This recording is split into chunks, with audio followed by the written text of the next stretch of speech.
L'éducation nationale dévoile les performances des lycées. Le point sur les établissements du département avec Cécile Petitdent. Toute la philosophie de ces chiffres, c'est de comparer des lycées comparables entre eux, qui ont par exemple le même type de population, et de vérifier si tel ou tel lycée est capable d'accompagner ses élèves au mieux.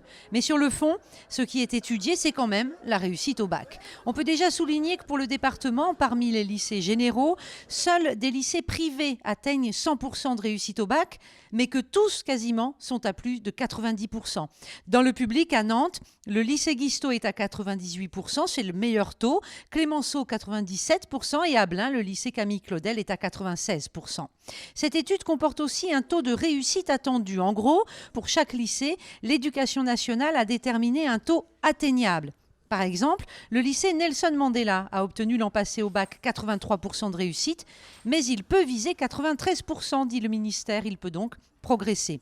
Enfin, pour les lycées professionnels, le lycée Nicolas Appert à Orvaux est à 100% de réussite au bac pour ses sections production, tout comme son voisin de Couëron, Jean-Jacques Audubon.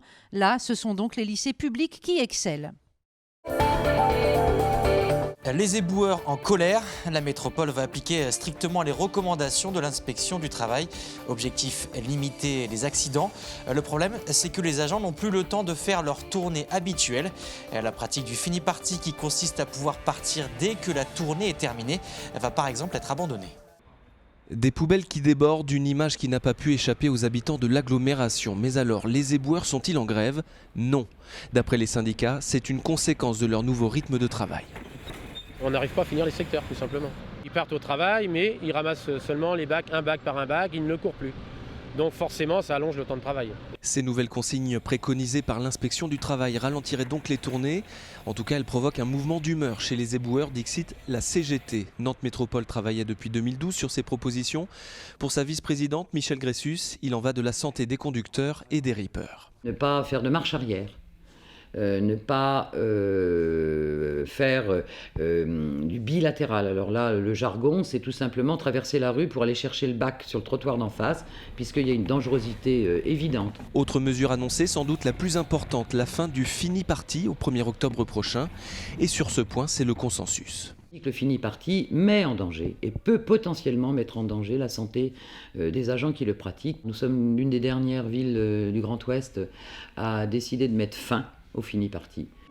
Donc il était grand temps là maintenant d'en prendre la mesure.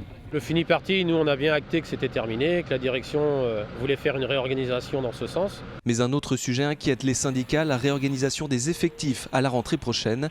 Et cette fois, ils seront en grève. Un préavis a été déposé pour lundi prochain, le 27 mars. Un bassin nazaréen de nouveau attractif. Après un solde migratoire négatif pendant plus de 30 ans, la population nazarienne retrouve un début de dynamique depuis 2008.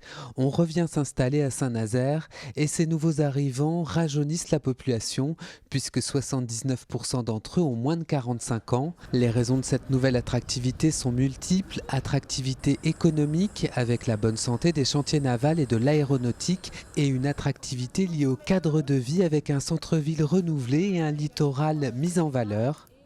Une population qui augmente donc, mais de plus en plus isolée. Le nombre de personnes seules a fait un bond de 86% entre 1990 et 2013. Parmi les plus touchés, on trouve les femmes et les plus de 80 ans. Les couples avec enfants ne représentent que 19% des ménages. Et comme la tendance générale, le taux de natalité nazarien est en baisse constante depuis plus de 40 ans. Du côté de l'emploi, la courbe du chômage s'est légèrement infléchie ces dernières années. Les demandeurs d'emploi ont baissé de 2% entre 2015 et 2017. Selon les premières projections, la population nazarienne devrait continuer d'augmenter pour atteindre 75 000 habitants en 2025. Un accroissement certes, mais aussi un vieillissement puisque 15 000 Nazariens auront plus de 80 ans en 2030.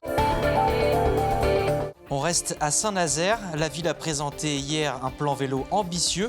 Un service de location longue durée de vélos électriques va être lancé en avril.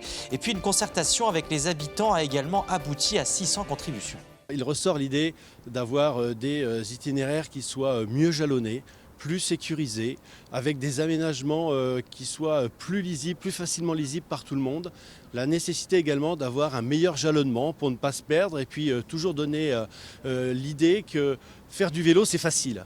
Donc tout faciliter dans l'usage du vélo à travers donc l'aménagement, la signalétique, le jalonnement et les itinéraires agréables et sécurisés. Une lourde défaite mais un soulagement pour le NRMV hier soir. Battu sèchement 3-0 par Ajaccio, les Nantais-Eurasiens sont malgré tout assurés de se maintenir en première division grâce à la défaite de Cannes à Poitiers. On a manqué totalement d'agressivité du début à la fin du match et si on n'est pas du guerrier du début à la fin, on sait qu'on va prendre une branlée et c'est ce qui s'est passé ce soir. On savait que de toute façon ce match-là, ça pouvait être un joker pour nous, donc on voulait vraiment essayer d'aller chercher cette place en play-off. Et en perdant ce soir, c'est plus possible.